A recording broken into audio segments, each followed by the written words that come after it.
Lost in Dragon Ball. Chapter 9. The Core Beyond Time. The erased do not die.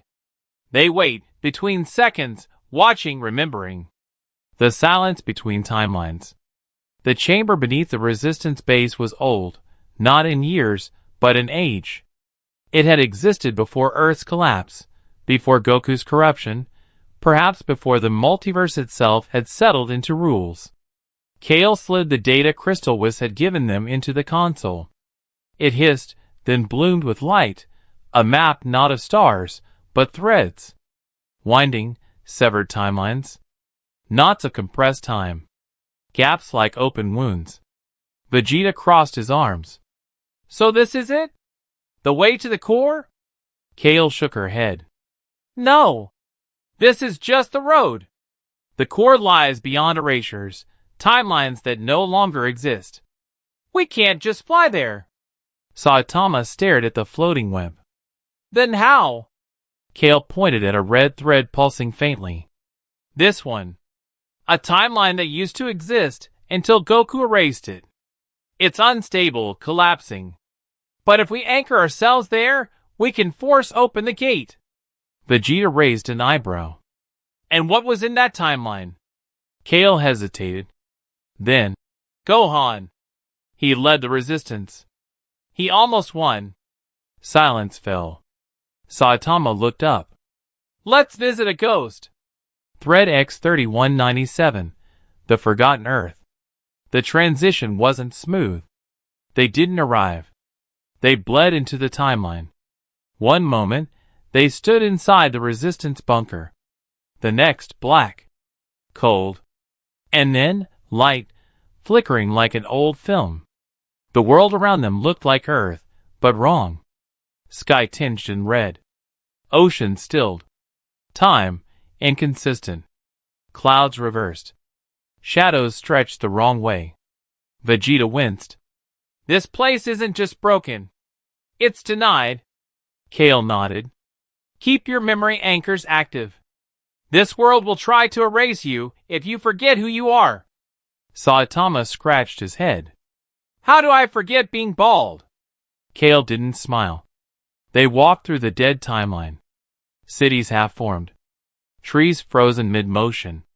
Time glitches where pedestrians flickered in and out of view, stuck in eternal loops. And then, a presence. The living memory.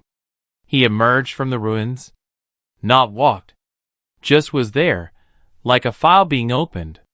It was Gohan. But not entirely. His form shimmered, like data struggling to stay whole. One side of his body bled light, the other was fading. He saw Vegeta and froze. You? He said. Vegeta frowned. You know me? Gohan looked down. Yes. You taught me how to fight after Piccolo fell.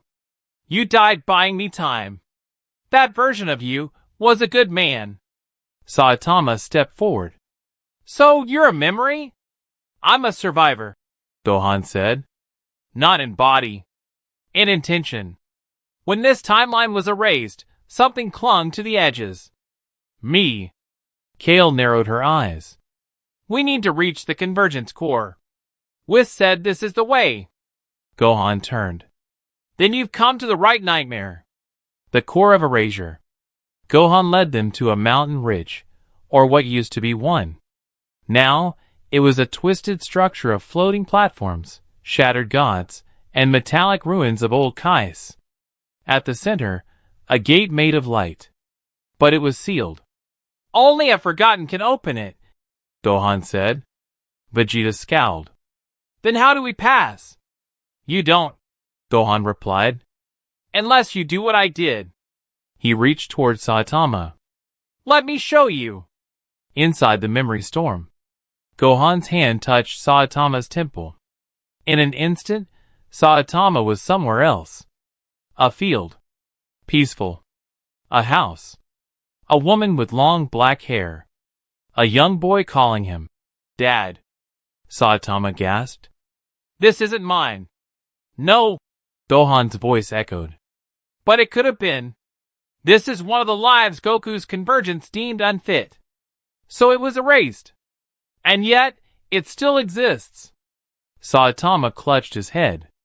Images bled together, wars he never fought, friends he never had, versions of himself that lived, died, laughed, raged. Then he was back, breathing hard. "Why are you showing me this?" he asked. Gohan looked solemn.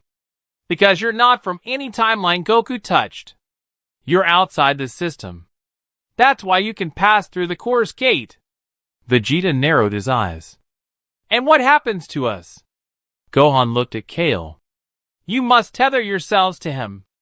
Let his anomaly carry you." Kael nodded. "Then we do it. Before this place falls apart." The gate opens. They approach the gate. Time rippled violently. Seconds reversed. Wind blew backward. Screams from the future echoed behind them. Saitama stepped forward. The gate pulsed, recognized him, and began to open. Light, white and gold and screaming with forgotten names, poured outward. But then, it stopped. Something was blocking it. A form emerged. Not man. Not beast.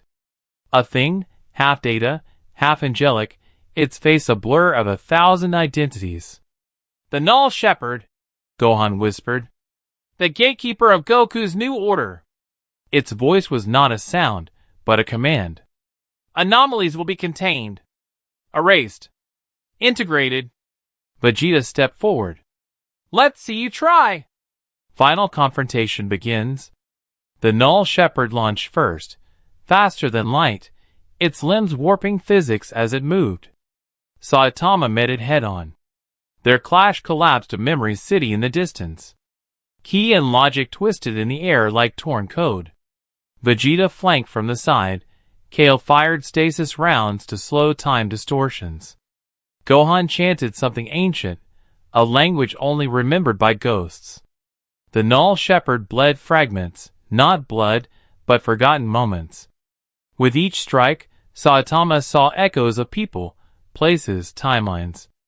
A universe where Goku died as a child. A reality where Vegeta never left Frieza's army. A world where Saitama never became strong. It screamed. But Saitama didn't stop.